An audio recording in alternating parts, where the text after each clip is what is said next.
3030, Edgardo Melgar en vivo comienza ya. Amigos de 3030, qué bueno que están con nosotros. Gracias por su amable y gentil sintonía. Para esta noche, un tema que yo les sugiero toda su atención. Es un tema de una profunda realidad en nuestro país. Esta semana se ha presentado un informe nacional del desempeño académico de los alumnos. Y es impresionante cómo ha decaído el desempeño de los alumnos en materias como español y matemáticas. Sí, hay muchos factores para eso, pero lo que destacamos esta noche es que uno de esos factores para el decaimiento del desempeño académico de los alumnos en Honduras es la migración, porque una buena parte, un buen porcentaje de los alumnos están pensando no en aprobar la materia, no en aprobar la clase, no en aprobar el año escolar, sino que están pensando ya, alumnos de cuarto grado, de quinto, de sexto grado, óigalo bien, pueden ser niños de 10 años, ya están pensando en migrar a Estados Unidos de manera ilegal. ¿Por qué razón? Bueno, por la inseguridad que ellos mismos dicen que tienen en la escuela, en el centro escolar y en sus barrios, colonias o comunidad. Esa es la realidad. Esa es la realidad que está en Honduras.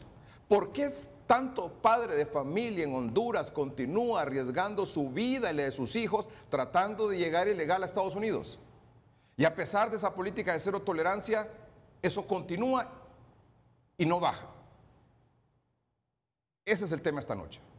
Nuestros distinguidos invitados están ya aquí. Es la licenciada Karen Valladares, ella es la directora ejecutiva del Foro Nacional para las Migraciones de Honduras, FONAMI. Muchas gracias, licenciada, por estar aquí. Bienvenida. Gracias a usted.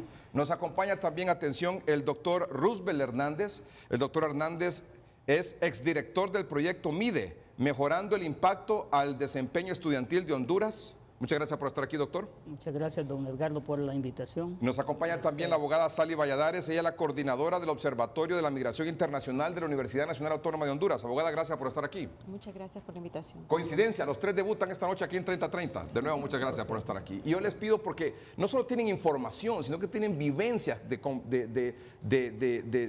que han compartido con familias que se han ido, que han regresado con los mismos coyotes. Información valiosísima, estadísticas que tienen que compartir con ustedes para ver la realidad que atraviesan miles de personas, miles de familias en Honduras. Antes de eso, el tema político del momento es que el Congreso Nacional, esta semana que comienza, la sesión es el martes, pasado mañana, van a nombrar una comisión interventora del Registro Nacional de las Personas, que tiene dos objetivos claros. Uno, la depuración del Censo Nacional Electoral por aquello de las denuncias de que los muertos votan. Y dos, emitir una nueva tarjeta de identidad. Una nueva tarjeta de identidad cuyo presupuesto es, atención, para ese proceso, $50 millones. Multiplíquelo por 24. O sea, vea usted la cantidad de dinero que se va a manejar ahí. ¿Y cuál es la principal preocupación de diversos sectores? Bueno, que vayan a sacar a los actuales militantes del Partido Liberal, del Partido Nacional, del Libre, de la Democracia Cristiana o de otros partidos políticos, simplemente para poner otros simpatizantes de estos partidos políticos. O sea, no es una despolitización, sino que una repolitización, sustituir uno por otro. Esa es la principal preocupación, que se vaya a nombrar una interventora que sea representante de los partidos políticos y no gente técnica. Porque si se nombran políticos, seguiría lo mismo. Mucho tiene que ver, por ejemplo, con la corrupción en el Registro Nacional de las Personas, con el crimen organizado y obviamente la injerencia de los partidos políticos para el manoseo que se hace ahí, sobre todo en procesos electorales. Aquí están algunas reacciones sobre este tema. Nosotros esperaríamos que los diputados estuvieran conscientes de que es fundamental evitar la repolitización del Registro Nacional de las Personas. Yo creo que la intervención del registro cabe solamente si los interventores son independientes, capaces y honestos. Bajo ninguna circunstancia llegar ahí para procurar obtener espacios en los registros departamentales y municipales debe ser el camino. El mandato de los interventores debe ser avanzar en un proceso de depuración del censo electoral y la emisión de una nueva tarjeta de identidad y una propuesta para la reforma del Registro Nacional de las Personas. Pero si son políticos los que llegan ahí, definitivamente eso será muy difícil de conseguir. Debemos presionar desde la sociedad civil para que los diputados la próxima semana no cometan el yerro de nombrar ahí a representantes de los partidos en esta junta interventora y que lo que hagan es nombrar ahí a gente independiente. La intervención del Registro Nacional de las Personas debe ser hecha por una entidad confiable. El Registro Nacional de las Personas debe ser despolitizado. Qué bueno que ya se salió Anduray, pero no debe haber nadie de partidos políticos. Por ejemplo, recomiendo que el CNA, que es una institución confiable, sea la que haga esa intervención del Registro Nacional de las Personas, sobre todo porque hay una coima involucrada como de 15 millones de dólares en la emisión de la nueva tarjeta de identidad. O sea, hay un nuevo robo que está bajo para repartírselo entre la clase política.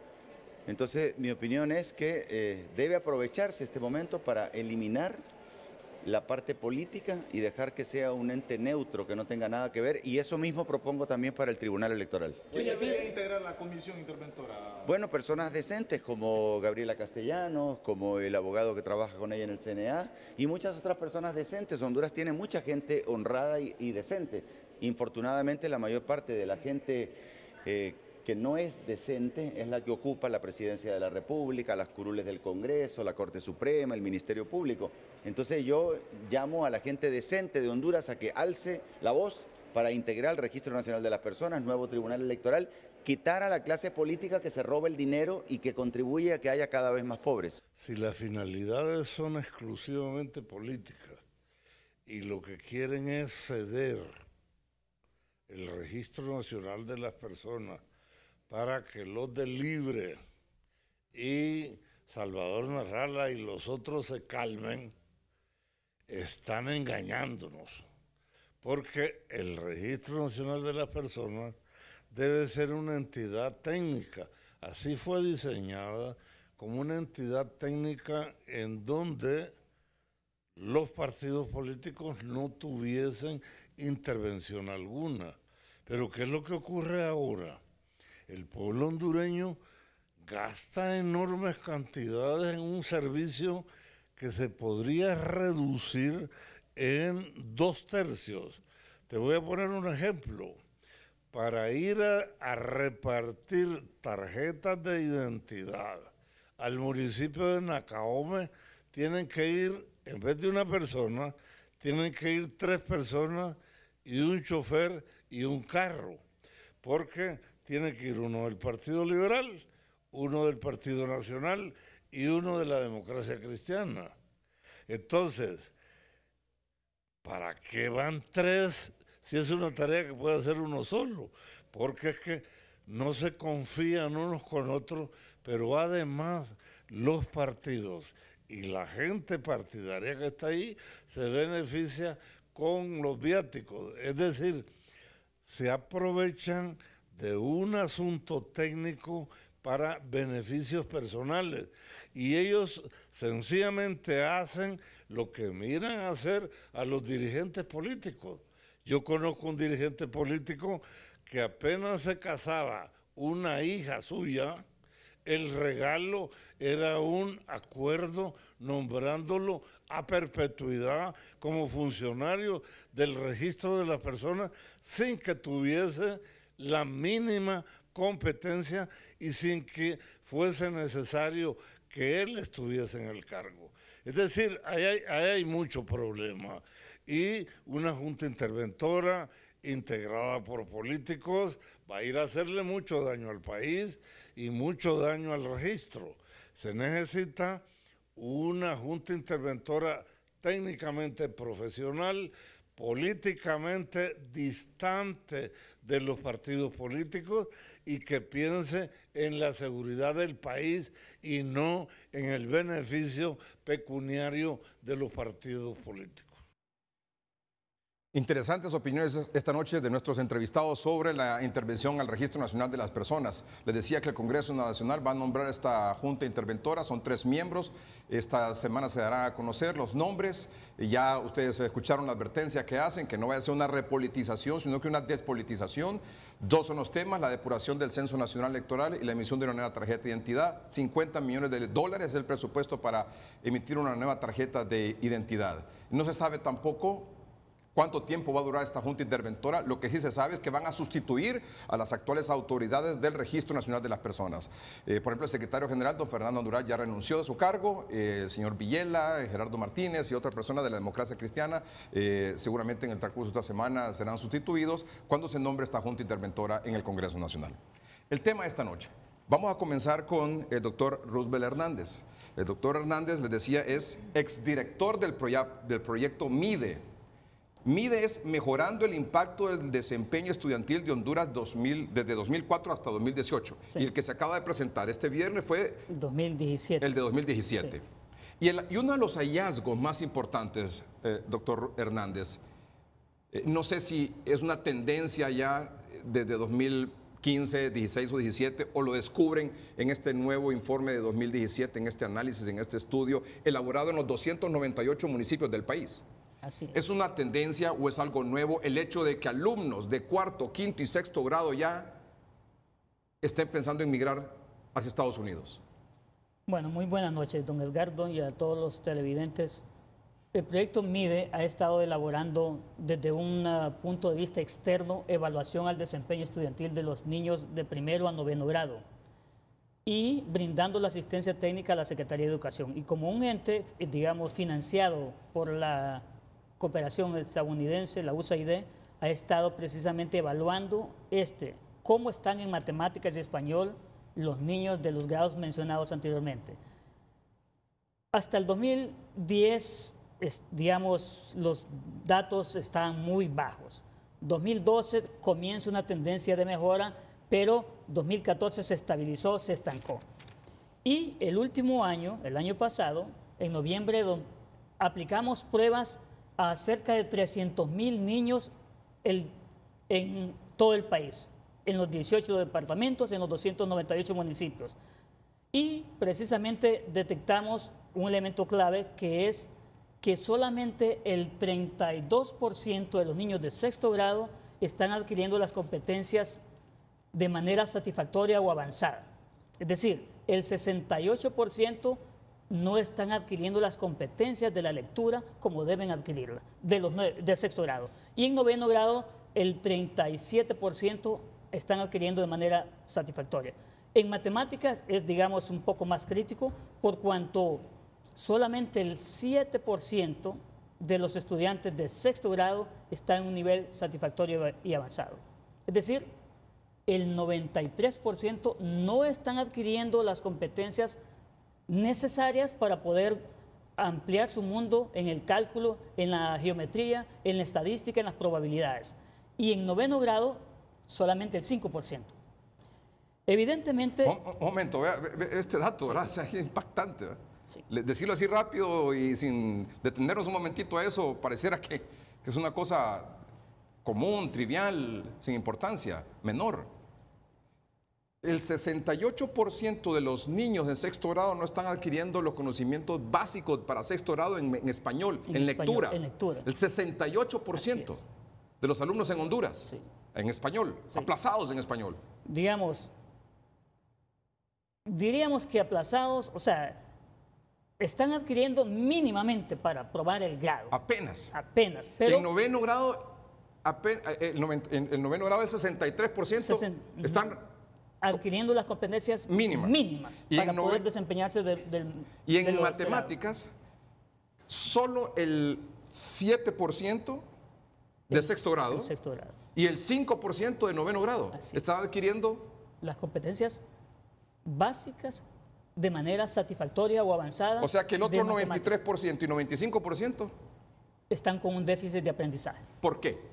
Bueno, precisamente en ese por qué ahí se hizo un estudio el año pasado se había hecho anteriormente en el 2011, pero el año pasado hicimos un estudio de factores asociados a ese desempeño estudiantil. ¿Qué es lo que ha estado afectando?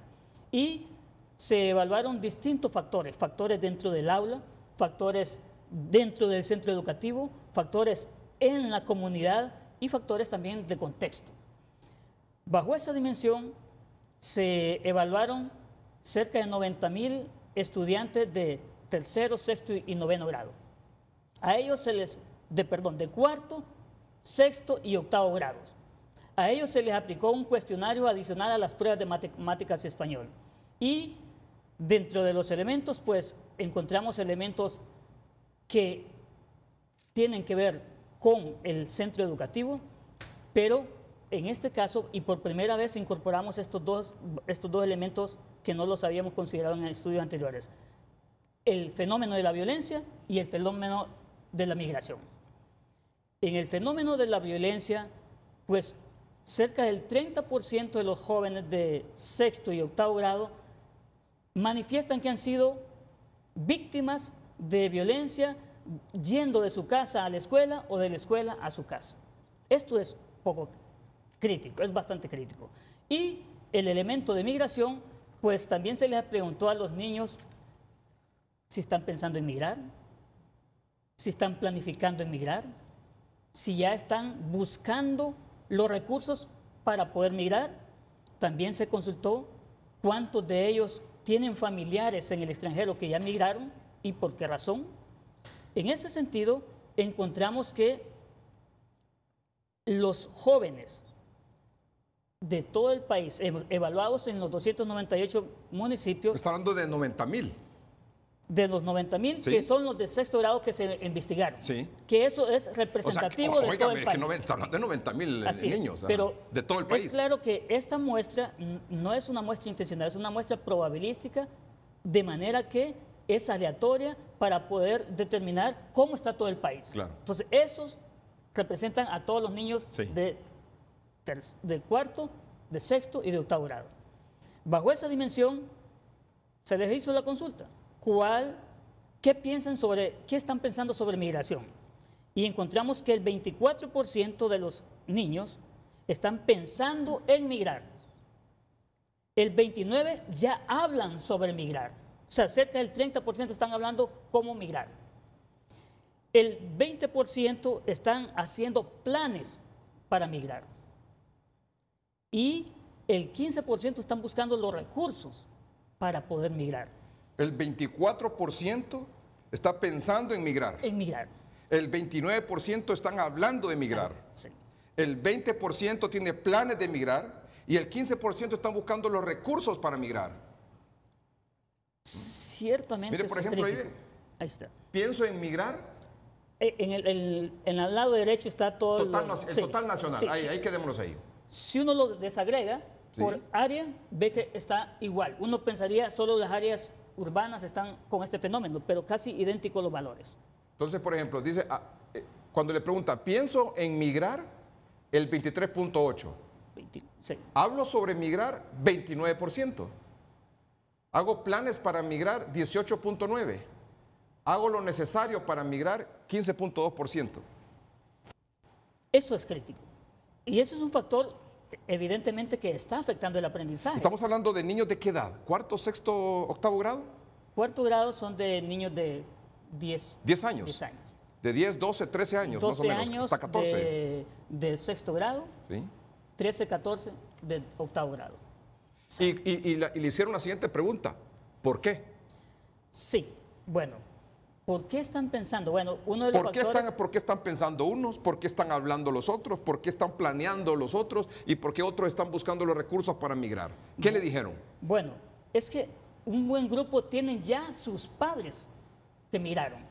El 55% de los niños que se consultaron dicen que sus padres ya están migrando, ya migraron y evidentemente por razones de trabajo. Pero un momentito, el 55% sí, de los encuestados le dijeron que tienen a sus padres ya en Estados Unidos. Ya, digamos, han migrado, sí, han migrado, tienen un padre o un familiar que emigró, sí, por razones de trabajo. Seguramente el papá o la mamá. Sí, o puede ser un tío que es quien se encarga a veces también de proveerle. por factores de trabajo. Y ojo, que probablemente si emigró el papá o la mamá o ambos, aquí esos niños viven con un tío, con una prima, con la abuelita. ¿Verdad? Es una realidad, ¿cierto? Así es. Okay. Así. Entonces, sigamos. vean que niños que están ya, o sea, y el 37% de los niños dicen que están recibiendo remesas. O sea, entonces, los padres se van por razones de trabajo principalmente. Ya ellos están recibiendo remesa. Entonces, ese es un incentivo para poder poco valorar la educación. Y pensando en migrar por el otro factor que mencioné inicialmente, la violencia. Si está recibiendo violencia en su contexto comunitario, si no hay trabajos y los padres han tenido que migrar por trabajo, evidentemente eso está afectando el aprendizaje, el interés por los estudios. Cuando hacen referencia a los niños encuestados a la violencia, ¿le detallaron qué tipo de violencia o dónde han sido víctimas de esa violencia? Bueno, se les hizo consulta si tenían violencia, como les mencioné anteriormente, en el trayecto de la escuela a la casa y retorno. También se les consultó si tenían violencia, recibían violencia dentro de el aula y en la escuela. Y dentro de la escuela encontramos un dato, digamos que es un poco triste, porque cerca del 5% de los niños consultados dijeron que han sido víctimas en el centro educativo de acoso y de toques sexuales por una persona adulta. O sea, esto es otro elemento, un hallazgo también interesante que hemos detectado y que nos da alarma, porque entonces está siendo acosado en un porcentaje. Hay venta de drogas en los alrededores. Han sido víctimas en el traslado de la casa a la escuela. No hay empleo. Los ingresos económicos de la familia, bueno, cerca del 70% de los hondureños están viviendo en pobreza. Entonces, vean que es una cuestión estructural. Por lo cual, el aula, el docente, muy poco puede hacer para que este niño pueda adquirir los conocimientos establecidos en el currículo nacional básico. ¿Qué me dice la licenciada Karen Valladares, rapidito, en 30 segundos, y la licenciada Sally Valladares, también sobre estos datos reveladores que nos trae esta noche el doctor Roosevelt Hernández? Sí, bueno, yo creo que aquí esto es lo que estamos viviendo. O sea, esta es una realidad que ya el doctor ya le explicaba a través de este estudio. Y déjenme decirles que nosotros hemos estado trabajando mucho en centros educativos en diferentes zonas del país y la realidad es esta. O sea, hay mucho sistema de delincuencia alrededor de los centros educativos y también no solamente hay acoso interno, sino que también desde las mismas familias, porque recordemos que cuando la mamá o papá está en Estados Unidos, ¿qué sucede? Este niño o esta niña queda al cuidado de un tío, una tía, un familiar, que muchas veces es el mismo familiar que está abusando de este niño o de esta niña. Y lamentablemente en los centros educativos se carece de un personal adecuado para la atención debida. Y no solamente estoy hablando de darle seguimiento a este niño, a esta niña, sino también cómo se hace un trabajo integral con la familia. Esa es la realidad. Y esa es la realidad. O sea, y es la realidad porque las mismas niñas o los mismos niños constantemente nos los han dicho. ¿Esa es la realidad de qué porcentaje de la población? Bueno, yo no le podría decir aquí con cifras, tal como lo tiene el doctor, porque recuerde que él hizo una evaluación, pero digamos, de 30 niñas que nosotros hemos entrevistado, 10 o 20 de las niñas han sido abusadas. ¿Y qué pasa? Las niñas tienen temor de decirlo. Y lamentablemente la niña o el niño que queda en el país de origen tiene miedo. Tiene miedo a denunciar, tiene miedo a decirle a la escuela. Nosotros nos hemos dado o hemos evidenciado esta situación porque tenemos todo un proceso de trabajo con una psicóloga que nos acompaña en cada uno de estos procesos. ¿Por qué? ¿Qué estamos haciendo? Estamos haciendo muchas acciones de información. Sí, pero todo esto, ¿a qué lleva? ¿A qué lleva todo esto? Conlleva a que este niño o esta niña, al ver esta situación, tome, quizás no ella directamente, la decisión de emigrar. Recordemos que un niño o una niña no es quien lo decide, es el papá o la mamá que se encuentra en Estados Unidos, quien viene y dice, voy a hacer los trámites con el coyote que está en la comunidad, porque recordemos, ojo, el coyote no siempre es su amigo. El coyote es una persona que en su momento puede abusar de este niño o esta niña puede ser víctima de la trata. Licenciada Sally Valladares.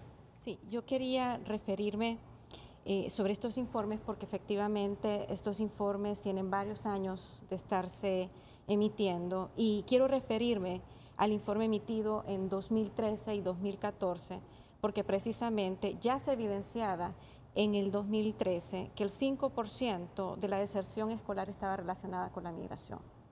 Y de hecho, de 2013 pasamos de un 5% a un 22% en 2014, donde la deserción por migración aumentó.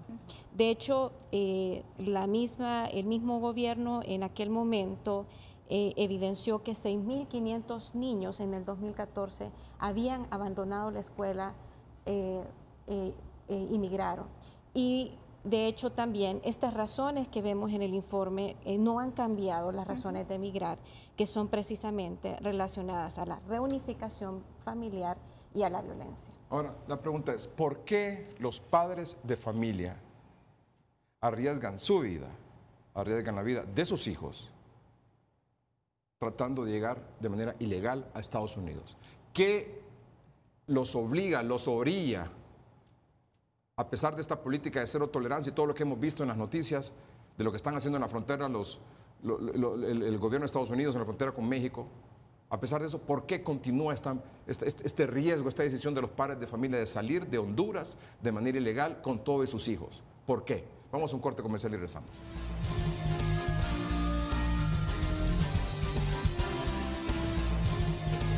Les recuerdo a nuestros invitados, la licenciada Karen Valladares, ella es directora ejecutiva del Foro Nacional para las Migraciones en Honduras, el doctor Roosevelt Hernández, exdirector del proyecto MIDE, Mejorando el Impacto del Desempeño Estudiantil de Honduras, y la abogada Sally Valladares, coordinadora del Observatorio de Migración Internacional de la Universidad Nacional Autónoma de Honduras.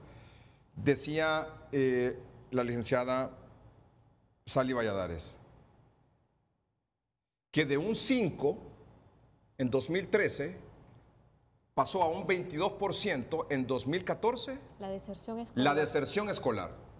Yo quisiera incluso hasta que pudiéramos anotar esos datos para que entendamos la realidad de lo que está pasando. Porque muchas veces le hablamos con la licenciada Karen Valladares, decía que se hace referencia a esa realidad en esos barrios, en esas colonias, como en ese submundo, en ese inframundo. No, esa es la realidad. Esa es la realidad. Los que vivimos en un submundo somos los que no probablemente están padeciendo de esa situación. Y también acá recordar los... Permítame el otro dato, perdón, antes de eso. Sí. De 5 a 22 la deserción escolar por la violencia.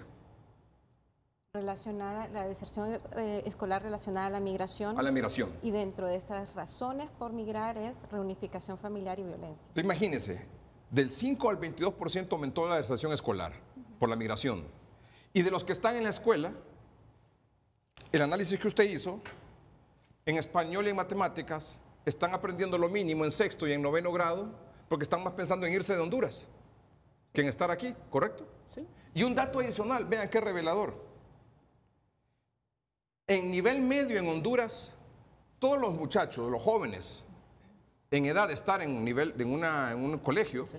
Estamos hablando de qué grado? De bachillerato, digamos, o cualquier carrera de educación media. Muy bien. ¿En edades de qué? ¿Cuál edad es? De 15, 16, 18.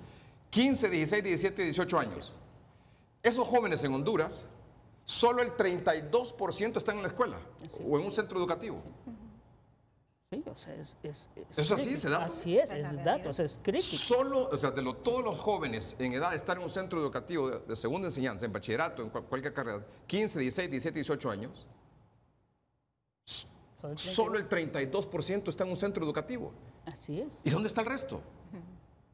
¿Dónde está el 68% de esos jóvenes? O sea, por eso es que es una cuestión estructural, una cuestión macro, que el punto del nivel de desempeño del aprendizaje es crítico. Y estos factores están generando crisis. O sea, ya mencionábamos que el 68% están fuera del sistema. Y por otro lado, no hay empleos. Entonces, o son elementos críticos para pandillas, elementos, grupos antisociales, o migran o están migrando. Y un dato que coincide con esto, lo decía la licenciada Sally Valladares. ¿Qué porcentaje, y creo que es un dato oficial del gobierno, sí, de hecho, ¿en qué porcentaje aumentó la cantidad de niños o adolescentes involucrados en la extorsión en Honduras? Bueno, recientemente se presentó un informe de la Fuerza Nacional Antiextorsión y llama la atención cómo ha incrementado la participación de los niños en el cobro de extorsiones.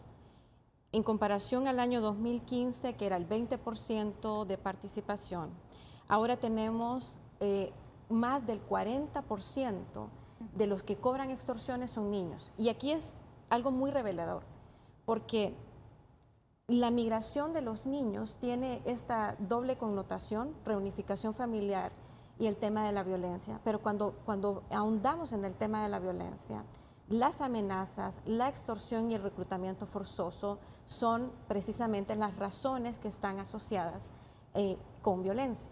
Ahora, ¿qué sucede?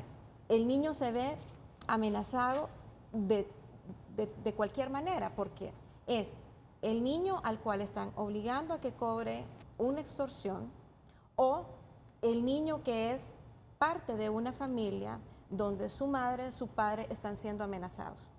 Entonces aquí vemos cómo la situación de los niños se vuelve muy compleja en razón de poder atender un fenómeno como este que hemos venido viendo, donde tenemos datos, donde prácticamente, decía la Cámara de Comercio, cerca del 90% de los que tienen un negocio están siendo extorsionados. Entonces vemos la dimensión de este problema de país, pero cuando vemos también esa relación que tiene este problema de país con la migración y específicamente en el caso de los niños, vemos una situación realmente que merece una atención específica. Por eso, por la falta de oportunidad, por el desempleo, porque en el caso de los adultos, padres, y en el caso de los jóvenes, por amenazas, jóvenes adolescentes, ¿verdad? O niños incluso, por las amenazas de las maras, por el reclutamiento de las maras, se ha convertido las maras, acaso y pandillas en uno de los principales empleadores. A ese extremo hemos llegado. Y eso se evidencia en los centros educativos. Y padres, como decía usted, amenazados por las maras. Eso está obligando a que el padre agarre a su hijo y se vaya a Estados Unidos a cualquier costo. Como una forma de prevención o como una respuesta a la falta de protección, porque también ese es otro punto, ¿no? Vamos a un corte comercial y regresamos.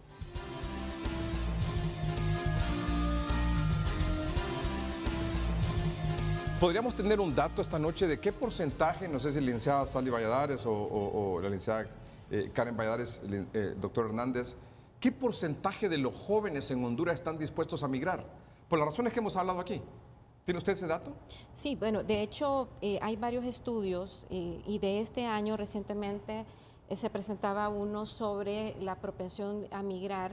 En el caso de los jóvenes, para Honduras la propensión es del 60%. El 60% de los jóvenes en Honduras tienen una propensión a migrar. Y de hecho ese dato se puede confrontar con el número... ¿Huyendo de qué? ¿De la violencia? Siempre se persisten estos temas relacionados a mejoría de las condiciones económicas, el tema de la reunificación familiar y la violencia como razones para migrar.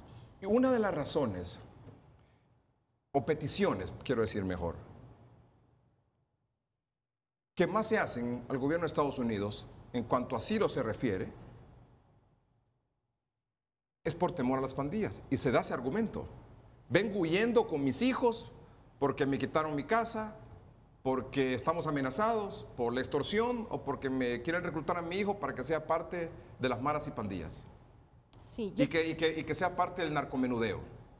Sí. Entonces vamos a Estados Unidos y pedimos asilo al gobierno de Estados Unidos. Y el gobierno de Estados Unidos ya dijo que no va a seguir otorgando asilo, argumentando una persona que va huyendo de las maras y pandillas. ¿Es correcto esto? Así es. Y yo quiero hacer alusión a 3 momentos de anuncios que ha hecho el gobierno de Estados Unidos. Y estos anuncios con nombre incluso dirigido a Honduras, el mensaje. En principio, recordaremos que en abril, cuando se dio el Vía Crucis de migrantes, esta caravana, se mencionó que el 80% de los que integraban esa caravana eran hondureños. Y por otra parte, de ese 80% de migrantes que eran hondureños, el 90% eran solicitantes de asilo. Y precisamente se insistía sobre estas mismas razones que estamos discutiendo relacionadas a lo que es la violencia. Y por otra parte, se da otro anuncio en donde se menciona que efectivamente ese número de personas, y no solamente los que integraban las caravanas, sino que estaban llegando, precisamente en el caso de los hondureños, siempre se insistía estas razones.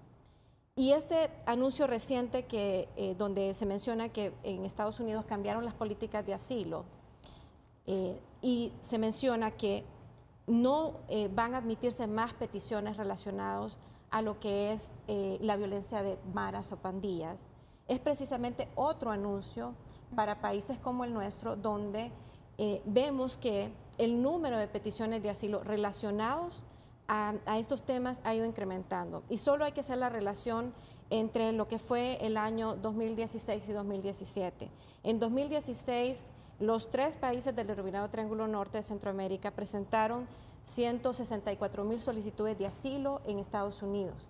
Para el año pasado, el número de peticiones fue de 294,000 solicitudes de asilo, es decir, hubo un incremento importante. Y eso significa entonces que hay una intención muy marcada con nuestros países, con esta región, en razón de ese incremento que se ha reportado y donde se insiste en estas razones. Y yo creo que aquí también es ¿Será importante... un disuasivo para que los padres desistan de viajar a Estados Unidos de manera ilegal, huyendo de la violencia aquí en Honduras o buscando una mejor oportunidad en Estados Unidos? ¿Es un disuasivo esos anuncios o no? ¿Qué creen ustedes? No, no lo evidencia, porque independientemente de lo que esté ahorita, y esto recordemos que no es de ahorita, recordemos que el tema de tolerancia cero va a continuar? Va a continuar y tampoco va a disuadir a que las personas continúen yéndose. Y nosotros acá también enmarcar algo el tema de las deportaciones, que acá ya lo decíamos a lo interno, que muchas de las personas que están migrando son jóvenes. Tenemos jóvenes que han sido deportados de 15 a 35 años, que prácticamente es esta población que debería de estar activamente trabajando o también en los centros educativos. Por ejemplo, a lo que se tiene a la fecha, julio, tenemos casi un aproximado de 37,768 personas que han venido deportadas, tanto de México como de Estados Unidos. Y de esta cantidad tenemos un aproximado casi de 5,000 menores de edad que han venido deportados. ¿Qué estamos aquí refiriéndonos? Que casi un total de 700 menores mensuales están retornando al país. ¿Y bajo qué condiciones? Bajo las mismas condiciones por las cuales fueron expulsados.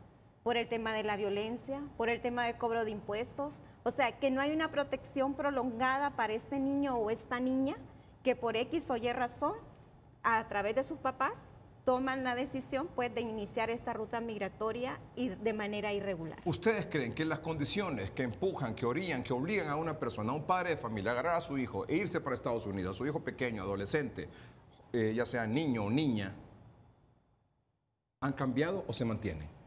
Vamos a un corte comercial y regresamos.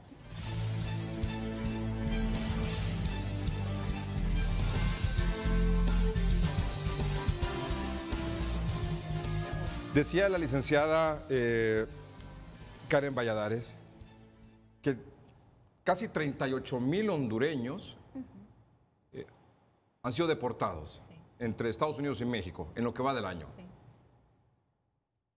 Decía usted 5,000 son menores de edad. Sí. Ahora, la licenciada Karen Valladares agregaba un dato, que la mayor parte de los deportados están llegando de México, no de Estados Unidos, precisamente por todas estas políticas migratorias del gobierno de Donald Trump. Entonces, y probablemente muchas de estas familias que están viendo cómo se ha endurecido esa política contra los migrantes ilegales o indocumentados, buscan entonces quedarse en México. Sí. ¿Es así? Es así. Y de hecho, revisando los últimos años sobre las deportaciones de hondureños, vemos cómo en comparación 2017-2018, el dato de México es un dato muy relevante porque al año pasado, 2017, las deportaciones de México fueron alrededor de 26.927.000 personas. A lo que tenemos a la fecha, ya tenemos cerca de 24.000 personas y no hemos cerrado 2018. Ha habido un incremento en las deportaciones de Estados Unidos, pero el mayor incremento lo tenemos desde México. Y esas detenciones, principalmente en la frontera sur de México, también evidencian cómo se incrementa el número de personas de nacionalidad hondureña que están intentando cruzar la frontera mexicana para llegar a Estados Unidos. Los que pueden lograr cruzar la frontera y que saben frente a todas estas decisiones que se han tomado y que cierran de alguna manera la frontera sur de Estados Unidos, terminan quedándose en México. Y también vemos en los informes que ha presentado el ACNUR, la Agencia de Naciones Unidas para Refugiados, cómo también esa situación ha hecho de que también ese número que mencionaba, el incremento de personas de nacionalidad hondureña en México está repuntando, y en los informes se presenta Honduras como la segunda nacionalidad que más solicita asilo. Las condiciones en Honduras que propician esa salida, esa fuga, esa necesidad, esa desesperación por irse, como ya ustedes lo han detallado aquí en el transcurso del programa, ¿se mantienen? ¿Han cambiado? ¿Qué opina usted?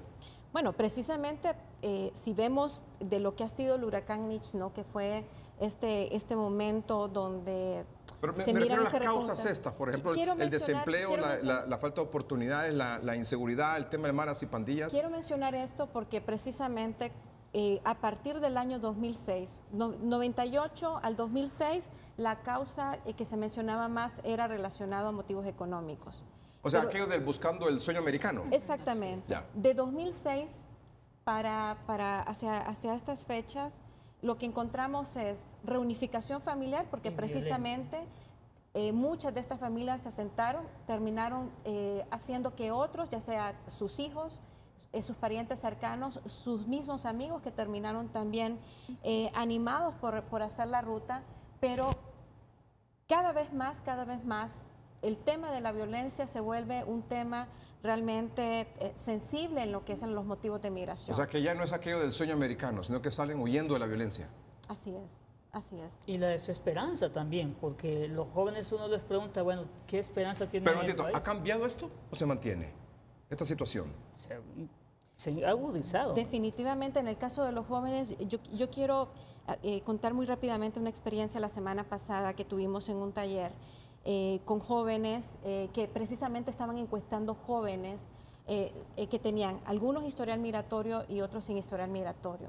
Y cómo a partir de esas entrevistas con jóvenes que habían iniciado la ruta migratoria y regresaron, estos jóvenes terminaron convencidos de hacer la ruta migratoria, porque no se habían confrontado con la realidad de un joven frente a otro joven, donde decía violencia, donde decía vivo, no tengo... Los encuestadores terminaron convencidos para irse. Y de hecho, un encuestador resumió la razón de migrar en una imagen, y era, yo entrevisté a alguien que no había migrado y que quería migrar, y su casa era piso de tierra. Y fui a entrevistar al joven que estaba en la casa de enfrente y tenía piso de cerámica, tenía su casa muy bonita, tenía todas comodidades, y era que su familia había migrado. Entonces, es así como los jóvenes miran en blanco y negro la migración, en razón de sus condiciones económicas, pero también en razón de ese futuro que esperan los jóvenes libre de violencia y con mejores oportunidades. Vuelvo y le hago la pregunta, ¿esas condiciones se mantienen o han cambiado? La razón de violencia es la que va creciendo. La misma pregunta para usted. Violencia se ha incrementado, pero también se ha incrementado desempleo. O sea, el nivel de pobreza no ha reducido. O sea, el elemento educativo se ha agudizado de manera crítica, por cuanto el financiamiento en educación se ha reducido en los últimos 5 años. Pero nos dicen lo contrario, que los presupuestos mayoritariamente son para salud y educación. Sí, pero la estadística, los mismos datos oficiales no dicen eso. Dice que como porcentaje del Producto Interno Bruto se redujo del 8% en el 2009, del 7.4% en el 2010 a 5.4% en el 2015. O sea, se ha ido reduciendo la proporción de la inversión en educación como porcentaje del Producto Interno Bruto. Y por otro lado, se ha ido incrementando el comportamiento de la deuda, de tal manera que en el 2016 ya el 46% de los recursos estaban destinados al pago de la deuda como porcentaje del Producto Interno Bruto. Entonces, se está reduciendo la inversión en educación, se está incrementando el nivel de deuda, el nivel de pobreza no reduce, violencia incrementa. Los jóvenes no tienen acceso a la educación, al colegio. Ya mencionamos el dato de cuántos están fuera. Entonces, definitivamente se necesita políticas estructurales de mejora de la inversión en la educación. Una política que se había incrementado inclusive para mejorar el aprendizaje. Antes de eso, la respuesta es entonces que las condiciones no han mejorado, sino que se están incrementando de manera violenta para no tener futuro esperanzador para los jóvenes hondureños. Vamos a hacer un corte comercial y vamos a regresar con las propuestas. Rapidito, de qué se puede hacer. La misma pregunta para usted. Bueno, yo acá... ¿Se mantienen o no las condiciones que propician esta migración ilegal a Estados Unidos? Yo diría que se mantienen. Recordemos que el país está haciendo gran inversión más en el tema de seguridad, pero ¿bajo qué seguridad estamos hablando? Y ya lo decía aquí el compañero con el tema del estudio. Se invierte más en tema de seguridad que quizás en educación, que quizás en la salud. Y donde requeriríamos una mayor inversión es en el tema de educación, por toda esta situación que está sucediendo, como también en el tema de seguridad, pero para la persona, no para los del alto élite, sino que para las personas que estamos en esta subcúpula, que realmente nos vemos constantemente amenazados por todo el tema del crimen organizado. Entonces, para mí, esto va a incrementar. Cuando ustedes hablan con un deportado y le preguntan, ¿se volvería a ir? ¿Qué contesta? Que sí. Vamos a un corte comercial y regresamos.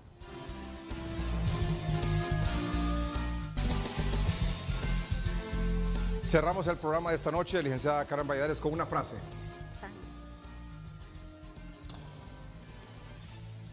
La situación del país está compleja en razón de la migración de jóvenes y precisamente necesita medidas que vayan en respuesta a esa complejidad que tenemos actualmente. Gracias, licenciada Sally Valladares.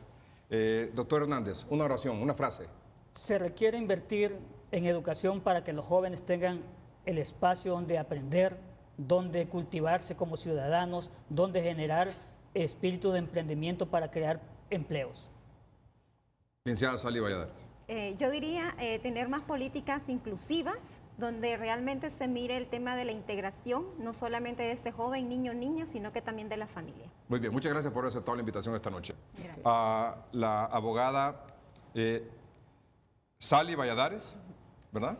Sí. Coordinadora del Observatorio de Migración Internacional de la Universidad. El doctor Roosevelt Hernández es director del proyecto Mejorando el Impacto al Desempeño Estudiantil de Honduras. Y a la licenciada Karen Valladares, directora ejecutiva del Foro Nacional para las Migraciones de Honduras, FONAMI. Muchas gracias por estar con nosotros y estos impactantes y reveladores datos que nos han ofrecido esta noche. Gracias a usted por su atención. La jornada del Mundial Rusia 2018 que terminó hoy, a continuación.